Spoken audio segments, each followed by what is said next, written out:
उत्तर प्रदेश में गर्मियों का मौसम चल रहा था। सभी जानवर पेड़ की छांव में आराम फरमा रहे थे। इसी जंगल में एक गधा और मानक हिरण आपस में बातचीत कर रहे थे। यार कितनी गर्मी है। अभी तो अप्रैल का महीना है ना जाने और कितने सितम ढाएगी। सच में यार, थोड़ा सा भी कदम बाहर नहीं निकलता। गर्मी ने तो मानो कसम खा रखी है, इस बार सारे रिकॉर्ड तोड़ेगी। अगले दिन एक चिड़िया तेजी से उड़ता हुआ गधा के पास आया। गधा भाई जल्दी चल। तुम्हारा दोस्त यानी कि मानक हिरण घायल पड़ा है।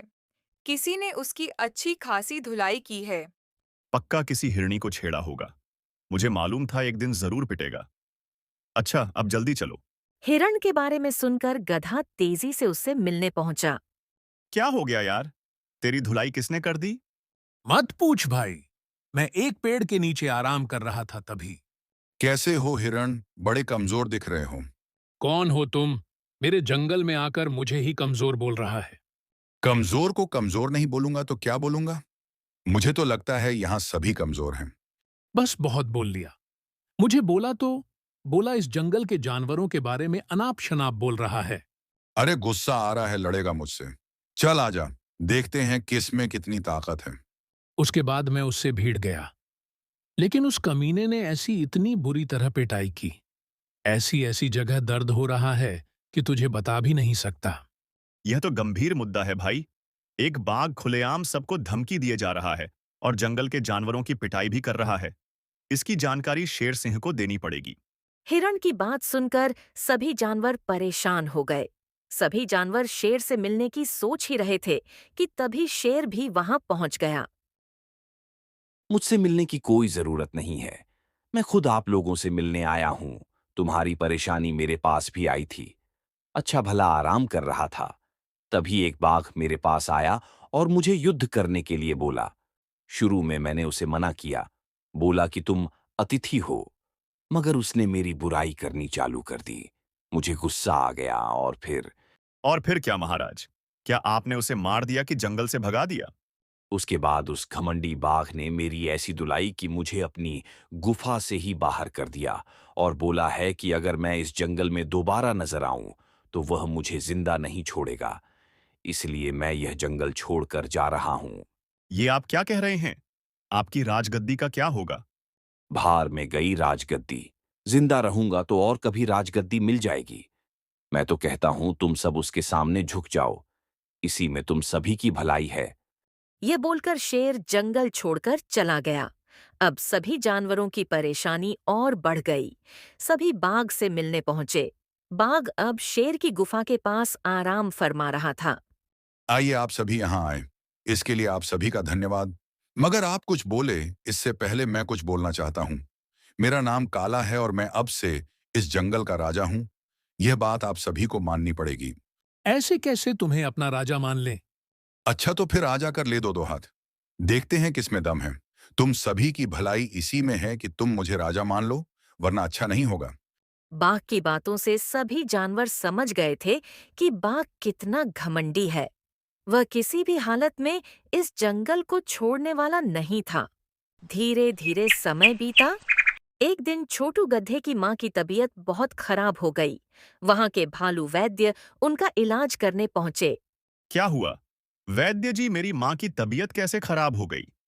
तुम्हारी माँ का शुगर बहुत बढ़ गया है। 2 दिन के अंदर दवाई बनाकर खिलानी होगी। तो बनाइए ना, किसका इंतजार कर रहे हो? एक दिक्कत है इस दवाई में। जिस पौधे का जड़ डाला जाता है, वो पौधा शेर सिंह की गुफा के अंदर पाया जाता है। और तुम्हें तो पता है अब वहां किसका राज्य है। आप दवाई बनाने की विधि चालू कीजिए। मैं जल्द वो दवाई लाता हूँ। भालू की बात सुनकर गधा परेशान हो गया। वह अच्छे से जानता था कि बाघ इतना दयालु नहीं है कि उसके कहने मात्र से उसे पौधा दे दे। मगर और कोई चारा नहीं था। क्षमा करें महाराज, मगर मुझे आपकी गुफा में उगने वाली पौधे की जरूरत है। मेरी माँ बीमार है। उसके इलाज के लिए मुझे वह पौधा चाहिए। ठीक है, मैं तुझे पौधा जरूर दूंगा, मगर इसके लिए तुम्हें मेरा एक काम करना होगा। आज रात तुझे मेरी गुफा के बाहर पहरा देना होगा। अगर मंजूर है तो बताओ। मुझे मंजूर है महाराज। आप चिंता मत कीजिए, मैं रखवाली करूंगा। बाघ की बात मानकर गधा सारी रात उसकी गुफा की देखभाल करने लगा। मगर जंगल की रात भयानक होती है। हल्की सी सरसराहट भी गधा को डरा देती थी। हर पल उसे हमले का डर सता रहा था। हे ईश्वर, आज रात बचा ले, मुझे मेरी माँ के लिए बचा ले, बस।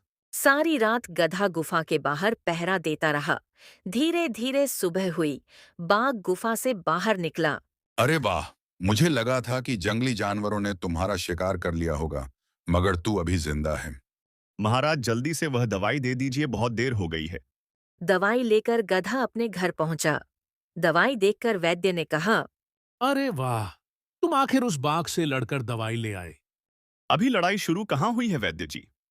लड़ाई तो अब शुरू होगी। अब गधा ने बाघ से बदला लेने का पूरा मन बना लिया था। एक दिन जंगल में एक अफवाह फैल गई कि क्या तुमने सुना है? एक अंतर्यामी बाबा एक गुफा के अंदर रहते हैं और उनसे जो पूछो सब बताते हैं। क्या सच में ऐसा है? तो उनके पास चलते हैं और इस जंगल के नए राजा के बारे में पूछते हैं। बाबा वाली बात काले बाघ को भी मालूम हो गई। सभी जानवर गुफा के नजदीक गए। बोलो बच्चा, तुम्हें क्या जवाब चाहिए? बाबा जी, हमारे नए राजा के बारे में कुछ बताएं।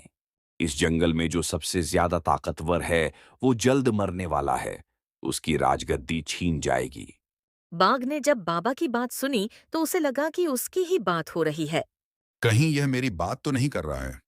आखिर इस जंगल में मुझसे ज्यादा ताकतवर कोई नहीं है। खैर, जो भी हो, मुझे थोड़ा चौकन्ना रहना चाहिए। परेशान बाघ गुफा के पास पहुंचा। तभी अचानक एक लकड़ी उसके नजदीक गिरा। बाघ बुरी तरह डर गया। अभी अभी यह क्या हुआ? खुले आसमान से लकड़ी कैसे बरस रहे हैं? कहीं उस बाबा की भविष्यवाणी सच साबित तो नहीं हो रही है? रात हुई, बाघ गुफा में आराम कर रहा था। तभी उसे कुछ फुसफुसाहट सुनाई दी। बाघ आज जैसे ही सोएगा, हम अंदर जाकर उसका काम तमाम कर देंगे। हे भगवान, मुझे मारने की तैयारी चल रही है। लगता है सभी लोगों ने साजिश रची है, मगर मैं ऐसा होने नहीं दूंगा। रात भर यहीं खड़ा रहूंगा। बाघ बुरी तरह डर चुका था। रात भर वह जागता रहा। सुबह हुई तो बाघ को जोर से प्यास लगी। रात भर सोया नहीं हूं, अब प्यास से गला सूख रहा है। पास के तालाब में जाता हूं और थोड़ा गला गिला करता हूं। वह नजदीक के तालाब के पास पहुंचा। जैसे ही वह तालाब के पास गया, अचानक कालिया मगरमच्छ ने उस पर हमला कर दिया। वह दौड़ते दौड़ते गुफा के पास पहुंचा और हाँफते हुए बोला, ये सब मेरे साथ क्या हो रहा है? हर पल कोई ना कोई मुझे मारना चाहता है। लगता है मेरे जाने का समय आ चुका है। वह बाबा सच कह रहे थे। अब बाघ की मानसिक स्थिति और खराब होने लगी। वह छोटी सी चिड़िया से भी डरने लगा। हताश होकर वह गुफा के पास पहुंचा। बाबा, मेरी रक्षा करें। मैं अभी मरना नहीं चाहता हूं। अभी तो मुझे और जिंदगी जीना है। मेरे पास एक उपाय है। तुमने जो जो पाप किए हैं उसके लिए सभी से माफी मांगनी पड़ेगी और इस जंगल को छोड़कर हमेशा हमेशा के लिए छोड़ना पड़ेगा। मुझे सब मंजूर है बाबा। आपने जो जो बोला है मैं वही वही करूंगा। बाघ ने सभी जानवरों से माफी मांगी और वहां से चुपचाप चला गया। बाघ के अचानक चले जाने से सब हैरान थे। सभी जानवर गुफा के पास पहुंचे। तभी शेर सिंह बाहर आया और बोला, आप सभी चौंकिए मत। ये सब छोटू गधा की चाल थी। उसने मुझे एहसास करवाया कि एक राजा का कर्तव्य क्या होता है और उसने मुझे बाघ से छुटकारा पाने की योजना बताई। कैसे योजना, शेर सिंह?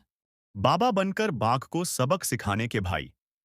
हमने हमारे योजना में बंदर और मगरमच्छ को शामिल किया। वह आसमान से लकड़ी गिराया करता था, जिससे बाघ के मन में भ्रम पैदा हुआ। उसके बाद हमने जानबूझकर गुफा के बाहर उसे मारने की धमकी दी, जिससे वह रात भर सोया नहीं और जब प्यास लगी तो तालाब पहुंचा। वहां मगरमच्छ ने हमला करके पूरी तरह उसे सोचने पर मजबूर कर दिया कि वह मारने वाला है। छोटू गधे की चालाकी ने आज जंगल को बाघ के कहर से बचा लिया। इसलिए सभी जानवरों ने बंदर और मगरमच्छ की खूब प्रशंसा की।